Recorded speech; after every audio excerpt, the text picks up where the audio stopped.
বাহির থেকে সাদামাটা মনে হলেও বাড়ির ভেতরে আভিজাত্যের ছোঁয়া। গভীর জঙ্গলে অপরূপ দোতলা বাংলো, সুদৃশ্য বাগান ও সুইমিং পুল। সন্ত্রাসীদের বিলাসী জীবনযাপনের এমন দৃশ্য সামনে আসে আতঙ্কের জনপদ চট্টগ্রামের জঙ্গল সলিমপুরে প্রশাসন নিয়ন্ত্রণের পর। কিছুদিন আগেও ভয়ের জনপদ ছিল এটি। প্রবেশপথে সন্ত্রাসীদের সশস্ত্র পাহারা, ঢুকতে গেলে বিশেষ পরিচয়পত্র। সেই ভয়ঙ্কর জঙ্গলে গত ৯ মার্চ ৪,০০০-এর বেশি আইনশৃঙ্খলা বাহিনীর অভিযানে পাল্টে যায় দৃশ্যপট। নিয়ন্ত্রণে নিয়ে স্থাপন করে অস্থায়ী দুটি ক্যাম্প। এখানে কোনো ব্যক্তি বা গোষ্ঠী, কোনো সন্ত্রাসী বাহিনী, এটা কে আসলো এটা ইম্পর্টেন্ট না। এখানে সন্ত্রাস দমন আমাদের উদ্দেশ্য, যেই আসুক তাকে দমন করা হবে। স্থানীয়দের নিরাপত্তা ও স্বাভাবিক জীবনযাপন নিশ্চিতে সার্বক্ষণিক টহলে আইনশৃঙ্খলা বাহিনী। সুযোগ সুবিধা নিশ্চিতে নেওয়া হচ্ছে সরকারি নানা প্রকল্প।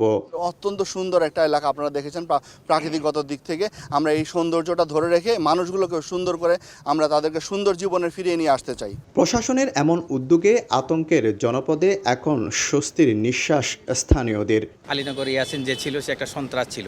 তার তাণ্ডবে পুরা ছিন্নমূল জঙ্গল সলিমপুর খুব নির্যাতিত জনগণরা ছিল। আমি মনে করি যে প্রশাসনের লোক এখানে আছে না, আমাদের এখানে আমরা হেফাজতে আছি। রাজনৈতিক ছত্রছায়ায় চট্টগ্রামের সীতাকুণ্ডের জঙ্গল সলিমপুরে ৩,০০০ একরের বেশি সরকারি খাসজমি দখলে নেয় কয়েকটি চক্র। দীর্ঘ ৩ যুগ ধরে চলে পাহাড় কেটে কোটি কোটি টাকার প্লট বাণিজ্য। বহিরাগতদের এনে গড়ে তোলা হয়েছিল দেশের ভেতরে ভয়ঙ্কর এক রাজ্য। শফিকুল আলম, সময় সংবাদ, চট্টগ্রাম।